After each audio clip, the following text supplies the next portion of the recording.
آپ کو پتہ ہے صحیح بخاری میں موجود ہے، عروہ ابن زبیر حضرت ابو بکر کا نواسہ کہتا ہے کہ میں نے عبداللہ بن عمر بن عاص سے پوچھا کہ نبی الاسلام پہ جو کافروں نے مصیبتیں ڈھائی تھی ان میں سے کوئی مشکل وقت ہمیں بتائیں۔ احد کا وقت تو سب کو پتہ ہے، تو انہوں نے کہا مجھے وہ وقت یاد ہے کہ مکے کا دور تھا، تو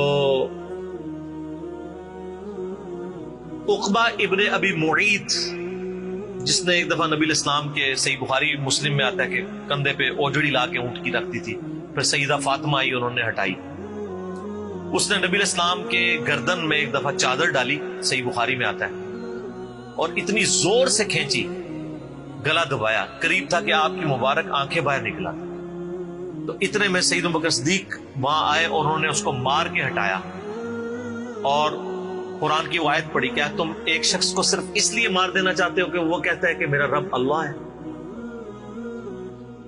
اور پھر اس کے بعد جو حضرت بکر کی پٹائی ہوئی وہ الگ چیز ہے، لیکن وہ اس لیول کے اوپر اپنی جان نثار کرنے کے لیے تیار ہو جاتے تھے۔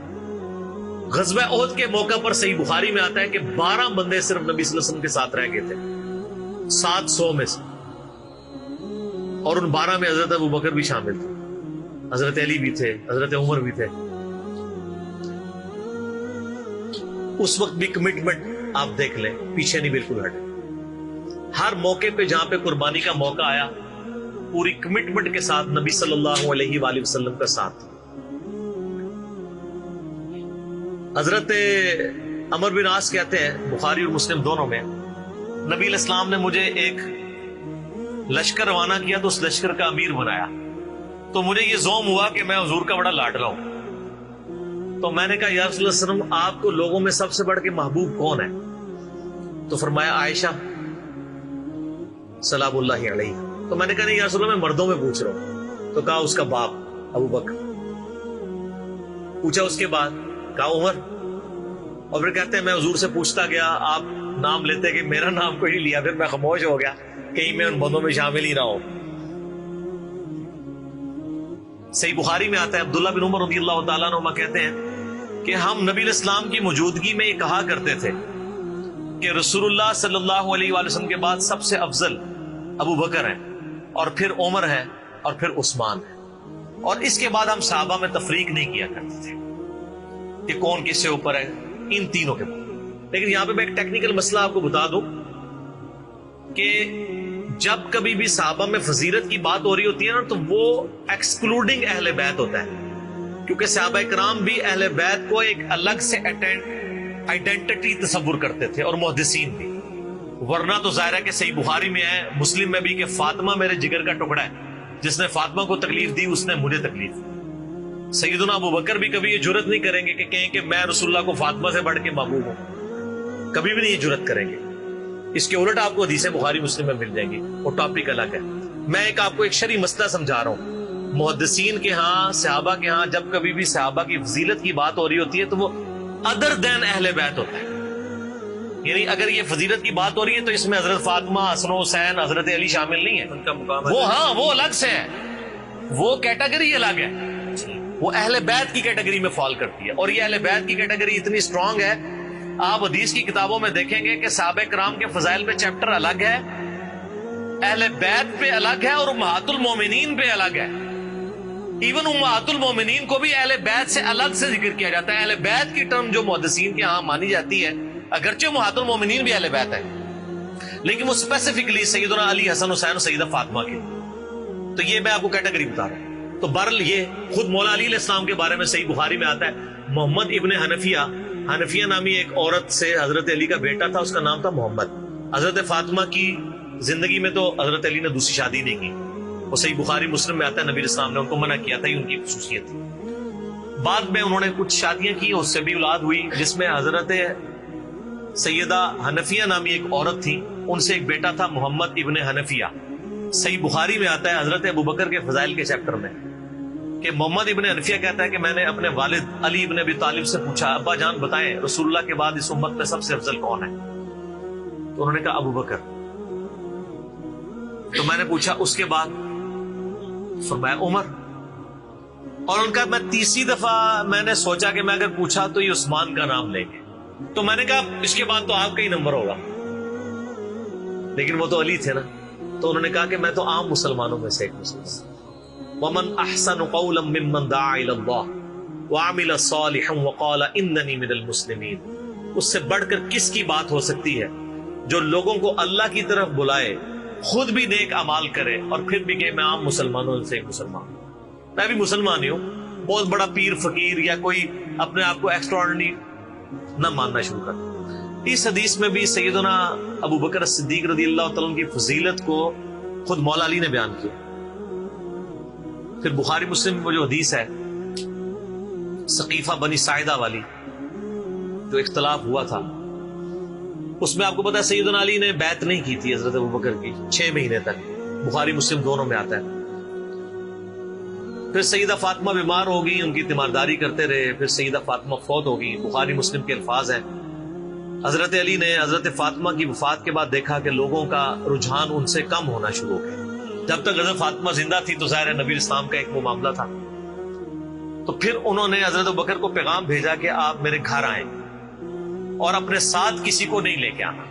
اس حدیث کو روایت سیدہ عائشہ کر رہی ہے اور حدیث بخاری میں بھی ہے، مسلم میں بھی۔ اور اما عائشہ کہتی ہے کہ سیدنا علی کی خواہش تھی کہ حضرت عمر نہ جائیں کیونکہ ان کے مزاج میں ذرا تیزی تھی۔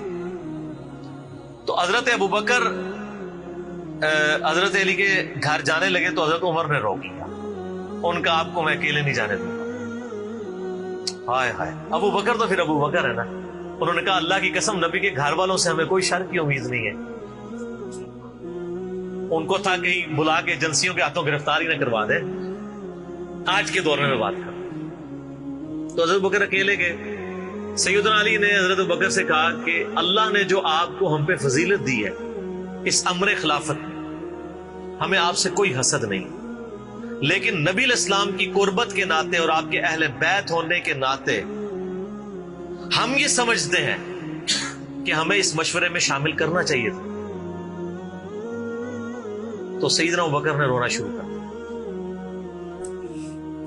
رونے کا مطلب یہ تھا کہ انہوں نے اس چیز کو ایکسپٹ کیا کہ یہ ٹیکنیکلی مسئلہ مس ہینڈل ہوا ہے، لیکن وہ کیوں ہوا وہ میں نے پورا 3 گھنٹے کا لیکچر ریکارڈ کروایا۔ مسئلہ 55B، وصی رسول کون ہے اور حدیث قرطاس کا تحقیقی جائزہ۔ جب رونا شروع کیا تو سیدنا علی نے کہا کہ بس اب میں آپ کی اعلانیہ بیعت کروں گا، یہ ہے للہیت، ورنہ وہ کہتے کہ ابوبکر میں بیعت کرتا ہوں باہر جا کے بتا دینا، یہ کام ہوتا تو اکڑ والا ہوتا، لیکن وہ تو علی تھے، اکڑ تو دور دور تک نہیں تھی، زہد تھا، عاجزی تھی، اللہ کا تعارف تھا۔ کہا میں اعلانیہ بیعت کروں گا آپ کی۔ آج کے ہوتے تو کہتے جی باہر جا کے آپ بتا دیں، میں ایک ٹویٹ کر دوں گا پیچھے سے کہ بس ہو گئی ہے ہمارا آپس میں۔ ظہر کے وقت بخاری مسلم کے الفاظ ہیں، سیدنا ابو بکر نماز کے بعد ممبر پہ چڑھے اور حضرت علی کے فضائل بیان کیے اور پھر بیان کیا کہ ان کے بیعت نہ کرنے کی وجہ کیا تھی، اور پھر ممبر سے نیچے اتر آئے۔ پھر حضرت علی ممبر پہ چڑھے اور حضرت ابو بکر کے فضائل بیان کیے اور اپنے بیعت نہ کرنے کی وجوہات بتائیں، اور پھر اعلانیہ بیعت کی، اور حضرت علی ممبر سے اترے تو تمام مسلمان پھر حضرت علی سے خوش ہو گئے کہ انہوں نے اس مسئلے میں قربانی والا معاملہ کیا۔ تو یہ بھی ایک موقع تھا۔ اس میں الفاظ ہیں کہ حضرت ابوبکر کہتے ہیں اللہ کی قسم حضرت علی سے روتے ہوئے کہ مجھے نبی کے گھر والے اپنے گھر والوں سے بڑھ کے عزیز ہیں۔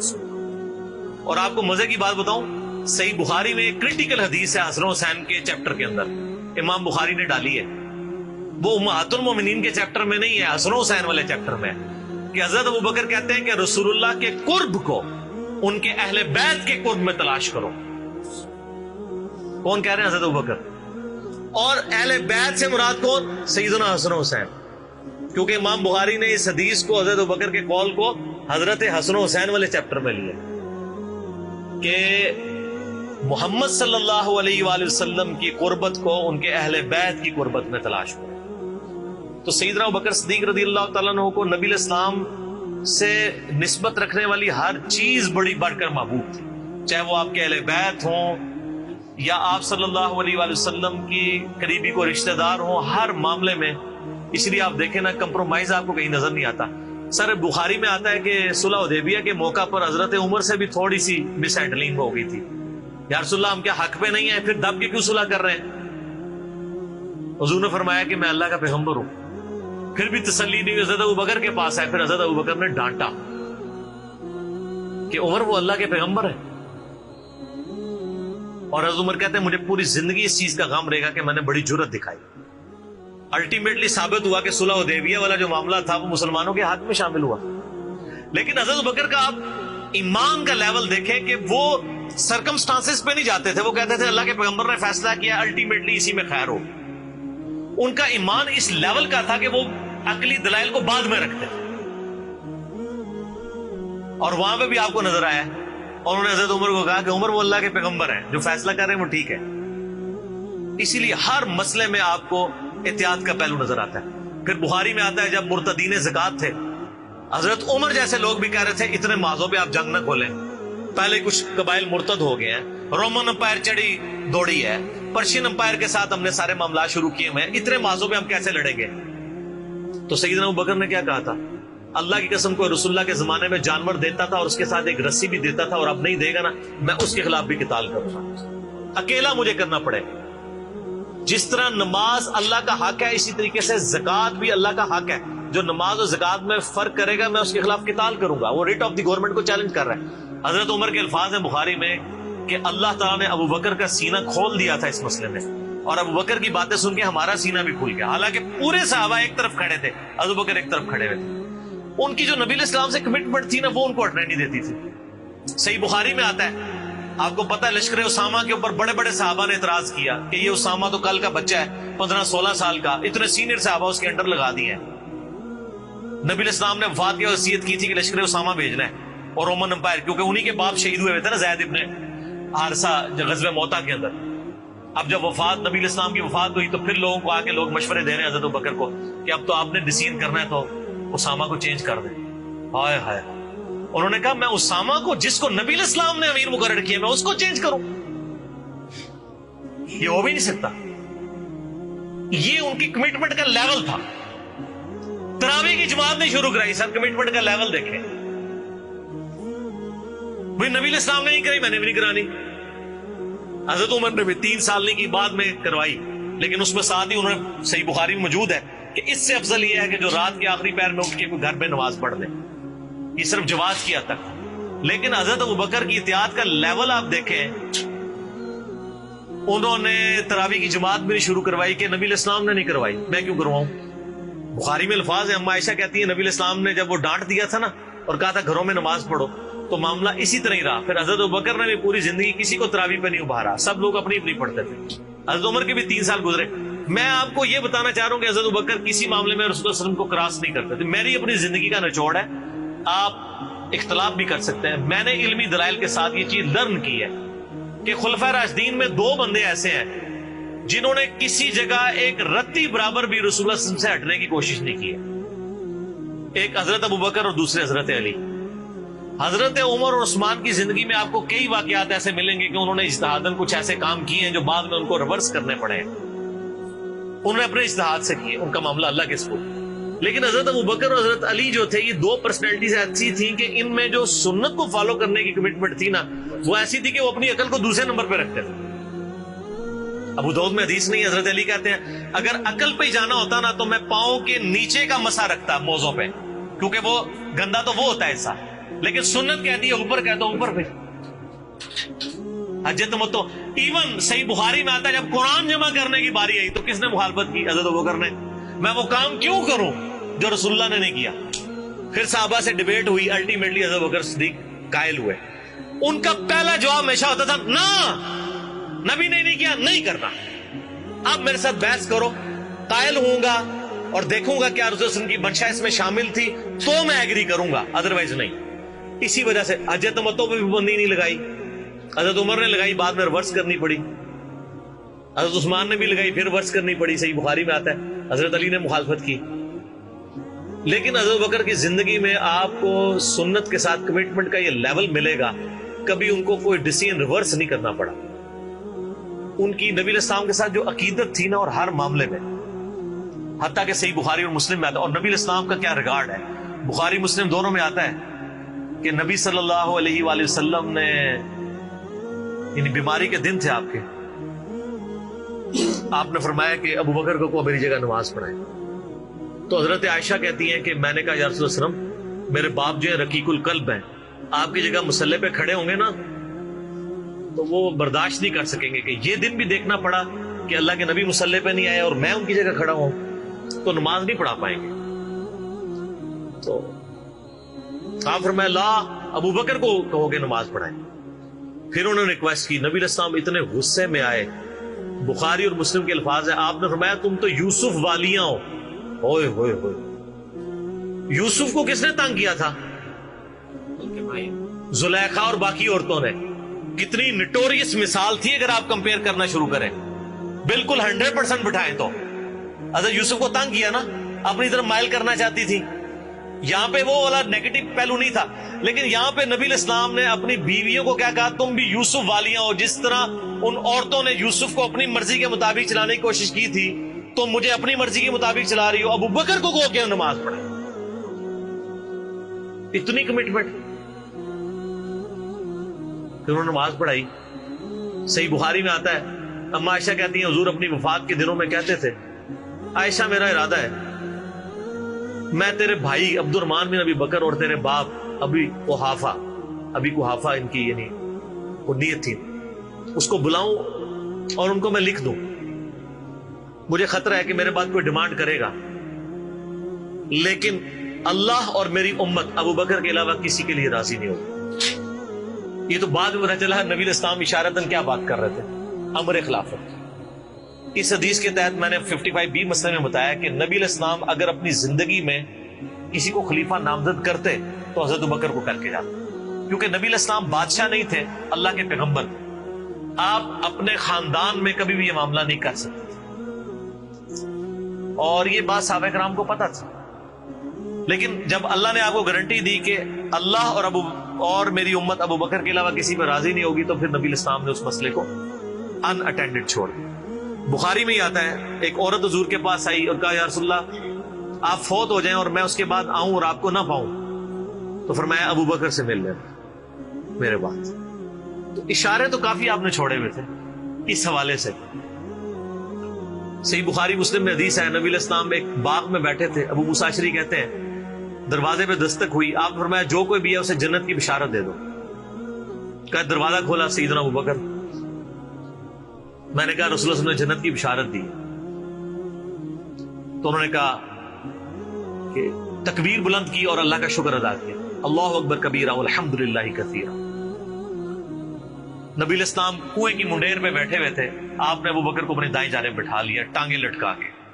وہ جو پرانے زمانے میں بڑے کنویں ہوتے تھے نا, وہ چھوٹی سی دیوار باہر نکلی ہوئی ہوتی. پھر تھوڑی دیر بعد دستک ہوئی, آپ فرمایا اب بھی جو آتا ہے جنت کی بشارت دے دو. دروازہ کھولا سیدنا عمر, ان کو بشارت دی. انہوں نے بھی پھر اللہ کی حمد اور تکبیر بلند کی. پھر تیسری دفعہ دستک ہوئی, فرمایا اب جو کوئی ہے اسے جنت کی بشارت دو, لیکن ان مصیبتوں اور پریشانیوں کے ساتھ جو اسے آئیں گی. دروازہ کھولا تو سیدنا عثمان تھے. انہوں نے اللہ کی حمد بیان کی اور کہا میں اللہ کی پناہ میں آتا ہوں ان فتنوں سے اور پریشانیوں سے جسے مجھے اس کا سامنا کرنا. حضرت عمر کو حضور نے بائیں جانب بٹھا لیا. اب دائیں اور بائیں جگہ ختم ہو گئی تھی, تو حضرت عثمان سامنے آ کے بیٹھ گئے. راوی کہتے ہیں کہ میں نے اس سے یہ رزلٹ نکالا ہے کہ ابو بکر و عمر رسول اللہ کے ساتھ دفن ہوں گے اور حضرت عثمان کی قبر رسول اللہ کے سامنے بنے. سر آج بھی میں حضرت عثمان غنی کی قبر مبارک پہ کئی دفعہ حاضر ہوا ہوں, ایگزیکٹ روزہ شریف کی سیدھ میں قدموں کی جانب, اور ابو بکر عمر ساتھ ہیں.